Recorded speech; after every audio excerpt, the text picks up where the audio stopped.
8 de marzo de 2011, Alfredo Echeverría, alcalde del Elgoibar, y José Negaña, director del Instituto de Máquina Herramienta, renovaron con su firma el convenio de colaboración para impulsar el plan de euskera Goazen del IMH.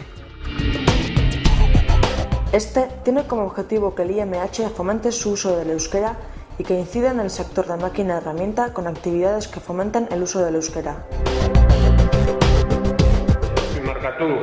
IMH nodo idea.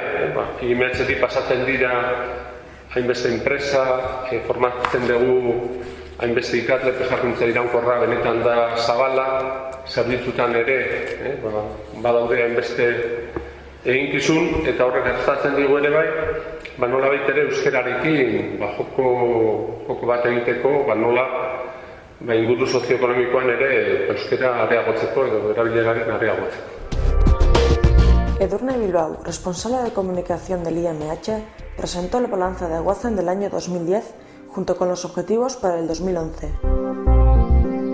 Datu orokorrian ikusten baduzue aurten zerbitzu bezala IMH-en eman doguz eguneko isa 30 zerbitzuetan euskeraz. Merezi dagoen aipatzea da jarraitzen dugula ohikoak ez dian euskera ohikoa esan esparruetan gora eitzen, iaz ere Lanabesa sariak eman zigutela, errekonozimentu bat kanpotik eskertzekoa izaten da beti. Kasu honetan zera bat da, komunikabide bat euskeraz lantzen da gai ekonomikoak, Lanabesa, eta IMH-ek 20 urte bete zabala eta eman ziguten halako errekonozimendu bat ekintzailetasuna eta euskararen erabilera sustatzeko egiten ditugun ahaleginengatik. Como novedad, el responsable de proyectos del IMH, Roberto Altzerreka, presentó Metala EU, la comunidad de fabricación mecánica creada con contenidos en euskera.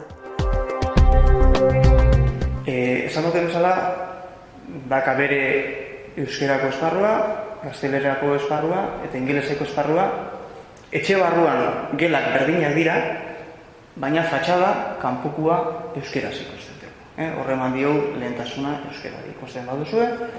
Eskerreko atalean dakau albisteak, hor pixkat zer dauen azpitikan sartzeko esteka bakoitzatik, eta eskuman, ongietorri baten esaten zer nahi dugun esatea. Lehen esan dugu bezala, ongietorri baterako, ongietorri metaleu egunera, fabrikazio mekanikoari buruz dakiguna eta jakin nahi duguna partekatzen dugun komunitatea.